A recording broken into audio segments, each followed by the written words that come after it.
Vítám vás, pane Dvořák. Dobrý Pojďte den. dál a nebojte se, já vás zasvětím co nejšetrněji. Víte, pane Dvořák, 15 let vcházím kolem pana Vrány a jeho vrátnice do tohoto chrámu smrti. A nepřestává mě obestírat posvátný cit.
Jak to?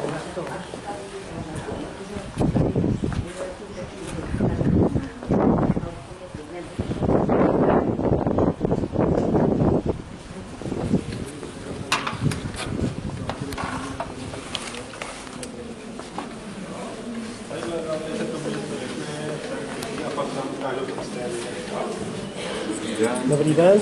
Nebude doufám vadit, když si to natočím tady. Můžu? Super, díky.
Zavřeš pak dveře, jinak se nevejdem, jo?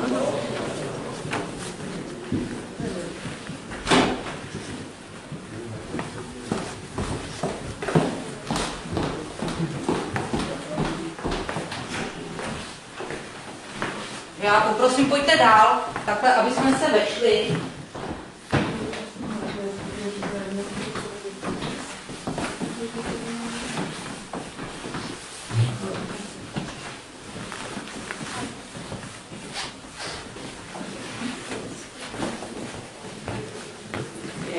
Takhle si můžete klidně i takhle do těch dveří, aby jsme se sem co nejvíce vešli. Oni ty prostory tady opravdu nejsou velké.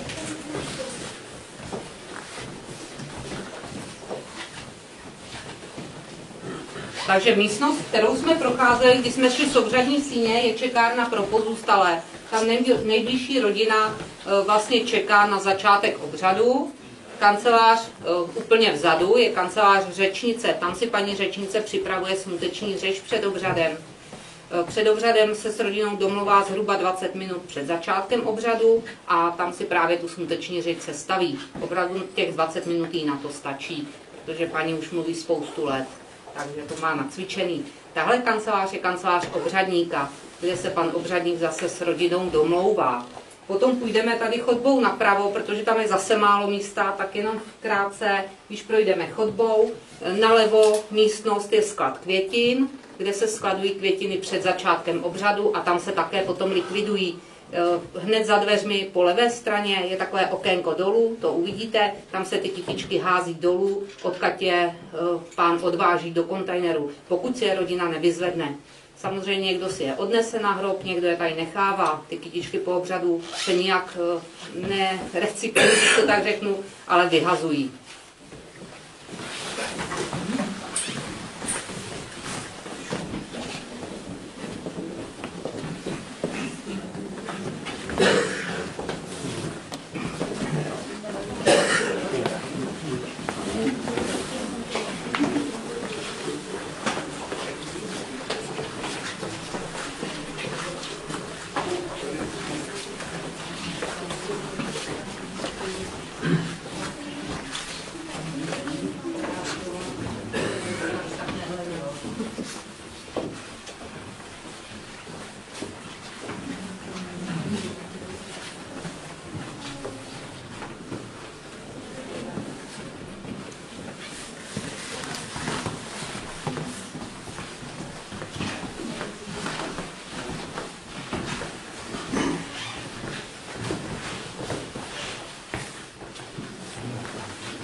Není, tak já vám ukážu.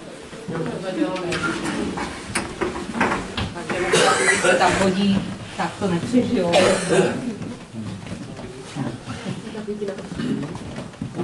To kancelář, která je proti vchodu do toho skladu květin, je zase kancelář obřadníka, ale takže tam má tam techniku, jedna někdy služba není živá, někdy si rodina se vlastně stedečko, takže odkud vlastně pan obřadník do pouští kůžku, odkud také pro pouští prezentace obsluhuje vlastně technicky celý ten obřad, má tam spojený hudebníky, takže se s nimi může i domluvit. Tam taky vlastně má veškeré techniku, kterou tomu obřadu potřebuje. Teď půjdeme po schodech dolů. Kdo chce, může použít výtah, který je tady hnedka za rohem. Si jedete potom jenom dolů po ty schody. Na těch schodech opatrně, oni jsou hodně příkré.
Takže tady v tom prostoru se nacházíme v prostoru pod obřadní síní, čeho jste si určitě všimli podle toho katafalku, který vlastně odsud vyjíždí. Tady před obřadem ta raket přiveze pán, který obsluhuje tu zdyš, přiveze nám to vozíčku, ať už z chladícího zařízení, kam se půjdeme podívat, nebo tady je za mnou mrazící zařízení. To mrazící zařízení je nutné použít v případě, kdy obřad je déle než 7 dní od úmrtí, je to dané zákonem o pohřebnictví. Také v této místnosti, možná jste ji i poznali, se natáčel spalovač mrtvol, protože ty černé obdelníky, které jsou zvezly napravo, jsou původní vstupy do těch původních vecí. Tam se rakev zavážela ne jako nyní, kde je hydraulika a veškeré vymoženosti, ale po těch kolejničkách, které jsou tady ještě zachované v podlaze. Tím způsobem, že na těch kolejničkách byl dost podobný vozíček k tomu, na kterém dneska vozíme rakve, ale samozřejmě do kolejniček zasazené kolečka a ručně se vlastně otevřely ty dveře, ručně topič musel ten vozíček tam natlačit a ta pec je dvouúrovňová, to potom uvidíte, vlastně ta rakev spadla, dá se říct, že spadla dolů. Topilo se v těch pecích koksem, jsou to pece od firmy Rottenbach z Bernu. Byly původně koksové, potom později byly předělané na plyn. Takže než se postavily nové pece, nové technologie, tak se v těch pecích pálilo do roku 2004. Takže to není zase tak dlouho, ale už tím plynem se to bylo, ne samozřejmě koksem. Takže to bylo opravdu fyzicky dost náročné. Půjdeme dolů, zase schody jsou železné.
Takže tady vlastně se nacházíme u těch starých pecí. Tudy právě, když po prohoření té rakve, ten popel padal sem dolů, přes síta, padal sem dolů a tady odsud se vybíral. Dřív se ten dřív to nebyl úplně popel, tak jako to známe dneska, když z pece vyjde opravdu popel, drobný, jemný, to už uvidíte u těch nových pecí. Dříve vlastně to byly schořelé kosti. Samozřejmě ty větší kosti neschořely na popel. Ty zůstávaly ve větších kouscích a museli se ručně drtit. Byl tady ještě takový hmoždíř, kdy ti topiči v tom hmoždíři ty kosti drtili ručně. Takže vybrali vlastně úlomky kostí a ty potom ještě drtili. Dneska už z pece vyjde čistý popel nadrcený, protože ty pece mlýnek obsahují v sobě. Nicméně ještě se omlouvám, já jsem vás trošku mystifikovala. Rok 2004 byl rokem, kdy se ty nové pece upravovaly. Od 93. roku tam jsou. Takže se omlouvám. Jinak k těmto prostorám ještě dříve nebyly chladící zařízení, mrazící zařízení, tak jak je známe dnes, ale všude sloužily márnice k ukládání zesnulých. A v těchto prostorách jsou tu, určitě jste si všimli, spousty dveří, takže v jedných dveřích byla i márnice. Protože tady vlastně pod tou budovou ta teplota je stála, ani v létě tady není teplo. Drží se tu přibližně stejná teplota, ať už v zimě nebo v létě, takže tady byla i márnice. Byla tu podle historických pramenů i pitevna. Samozřejmě byl tu sklad koksu, byl tu sklad uren, byl tu i sklad rakví v té době. Dneska jsou ty místnosti využívány pro technické zázemí. To znamená, že tady máme uskladněné sekačky na hřbitovy, máme tu uskladněné urny, je tu sklad uren, které jsou určeny k rozptylu anebo k vsypu do společného hrobu. Půjdeme po schodech nahoru a sejdeme se zase pod tou obřadní síní.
Tahle ta místnost, ve které jsme nyní, je vlastně poslední částí staré budovy. Ta stará budova končila těmito dřevěnými dveřmi.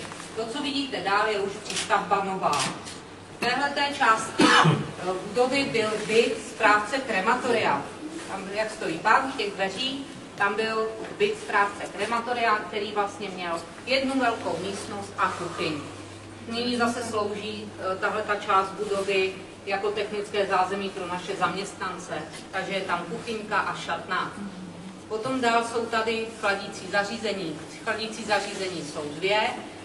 To jedno prosím neotevírejte, tady máte otevřené druhé, abyste viděli, jak to chladící zařízení vypadá. Samozřejmě v téhleté budově je funkční, čili ta druhá chladnice je obsazená. Takže tady je otevřená vlastně jedna prázdná. Rakve jsou ukládány na ty vozíky. Ten vozík je vidět u katafalku a samozřejmě jsou i tady na chodbě. Takže když zesnulého sem pohřební služba přiveze, je rakev dána na ten vozíček a i s tím vozíčkem zavezena do toho chladicího zařízení, kde vlastně je zesnulý do doby, než začne smuteční obřad a než je potom buď uložen do hrobu, anebo zpopelněn. Jestli se chcete zeptat něco, co se týče staré budovy.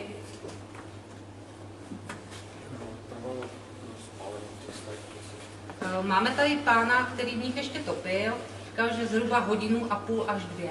Zase záleželo na tom, jaká byla rakev, a to je stejné dnes. Materiál rakve hodně záleží na materiálu. Ku podivu papírová trvá zpopelnění déle než dřevěná. Takže ten princip toho zvedání byl od začátku takovýhle. Samozřejmě, ale nebyl na hydrauliku jako dnes, ale bylo to ruční. Byla tam vlastně páka, kterou se to zvedalo nahoru. Vlastně nůžkový systém. Kdo bude chtět, může jít ke starým peci. Kdo tam nechce jít, těma dveřma po pravé nebo po levé straně můžete odejít.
Takže tady už jsme v nové přístavbě, kde jsou tedy nové kremační technologie, které používáme v současné době.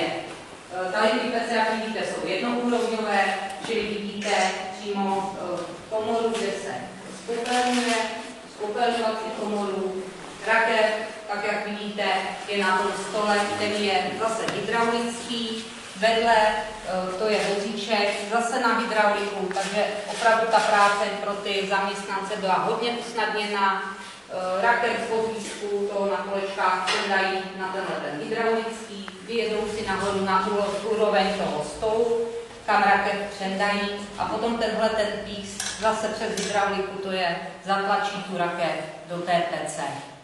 Takže tam opravdu je nutné použít rakev, taky hodně dotazuje, jestli opravdu na spopelnění musí být rakev, musí bez té rakve, by jsme tam toho zesnula a nedostali. Jinak tohle je vlastně zadní část těch pecí a pece samotné, tady ta je otevřená. Když k ní přijdete, ještě z ní jde teplo, koukala jsem teď, je tam ještě 102 stupňů. A to vlastně ta pec chladne 2 dny, to znamená v pátek se skončí, někdy kolem 6. hodiny a ta pec ještě teďka má 102 stupňů. Takže ona je opravdu hodně nasaje ten žár, protože to jsou všechno výzdívky, jsou to šrotové cihly a ten žár drží. Jinak z druhé strany jsou ovládací panely těch pecí, tam nepůjdeme, protože to je opravdu jemná technika a tam stačí na něco sáhnout a ta pec by nám v pondělí nefungovala, musel by nám přijet servis. Jinak tyhle pece jsou francouzské, ale montovala jsem Teplotech na Brno. Jsou to hodně často používané pece v České republice. V těch pecích zase takový častý dotaz, minimální teplota je 850 stupňů, to je zákonná teplota, při které se smí spopelňovat, nejnižší teplota, při které se smí to spopelnění provádět. Jinak samozřejmě ta teplota není po celou dobu spopelnění těch 850 stupňů, ale kolísá podle stupně zahoření mezi 850 000 stupni. Potom zase by nám to rozstavilo pec, takže vyšší ta teplota žádoucí není. Ty dvířka jsou automatická, během spopelnění, v průběhu toho spopelnění od závozu rakve k dokonalému prohoření se nedají otevřít. Samozřejmě je tam nouzový režim, kdyby se něco stalo, ale to je potom hodně složité a zase pak servis to musí dávat do pořádku. Takže nelze do té pece jakoby zasáhnout do toho procesu, když ještě neskončil. Váha popela je zhruba 3 kg, samozřejmě zase hodně se to liší, ale není to jenom popel z kostí, samozřejmě je to popel i z té rakve. A zase záleží na tom, jaká ta rakev je. Bohužel to nejde, ta rakev je součástí toho popela a nic se s ním udělat nedá.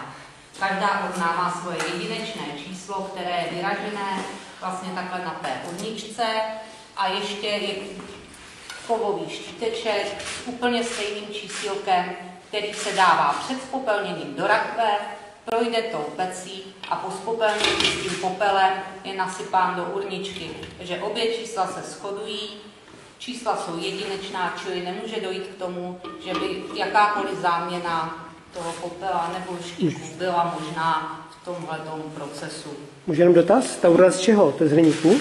Je plastová.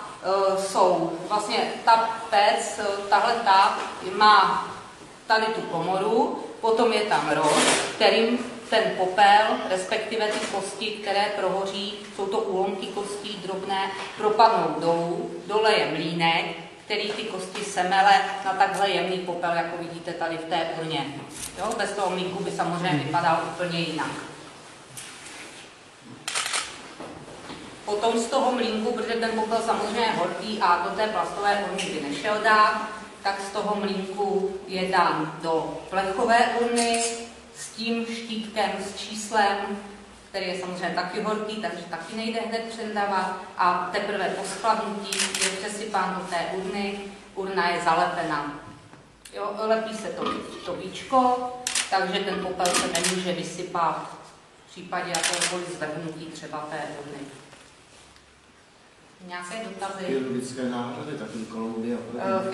Kolouby samozřejmě neschoří, je tam vlastně v tom před tím línkem ještě mezi tím sítem a zůstane na sítu. Tak ta kloubní náhrada zůstane na tom mezisítu a ty se likvidují, nedávají se do těch uren, oni už nejdou dál použít, je to prostě znehodnocené tím žárem, dáváme je potom ekologicky likvidovat. Do koho šrotu ne. Ne, to nejde. A když někdo bude mít třeba zlatý zuby nebo něco? Zlato schoří. Schoří, vypaří Zlato se. při té teplotě, on neschodí, on se vypaří. Měli jsme tady, policie tady dělala studie, takže jsou k tomu i zápisy, že opravdu z toho zlata nezůstane vůbec nic.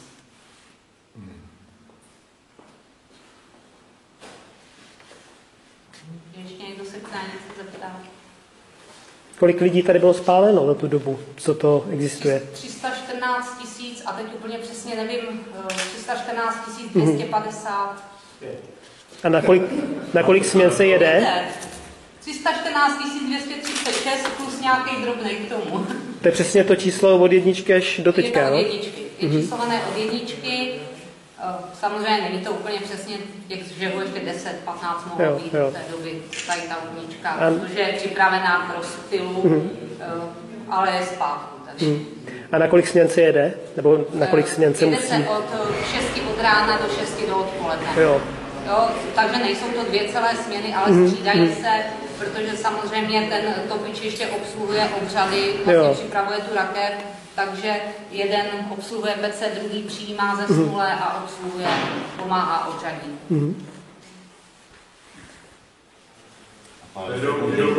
Od pondělí do pátku, o víkendu ne. A hodiny nejsou do těch. Ne, to bychom nezvládali, ty pece máme jenom 2. Jinak doba žehu dneska je zhruba hodina. Samozřejmě plus minus. A jedou obě nebo tahle víc? To se spíš zdá, že je víc odšouzená, to je tím asi, jaký otevřeli, a to teplo sála je teplá, je určitě. Jak jsem říkala, ještě 102 stupňů ukazuje. Ale pálí se v obou.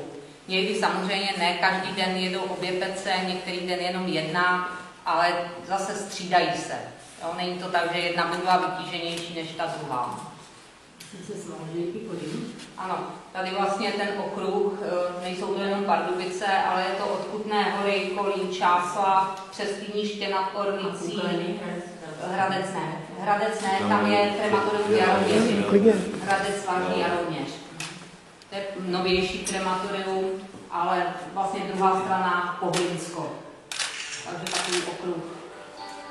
Čili opravdu těch 20 žehů za ten den je, takže jsou ty pece vytížené. Dokud ty podeji jsou otevřené, tak tady.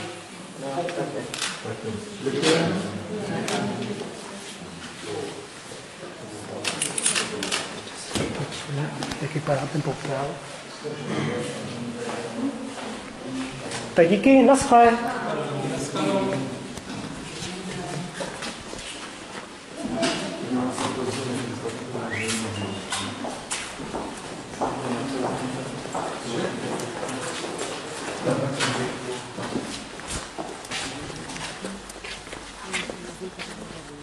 Co?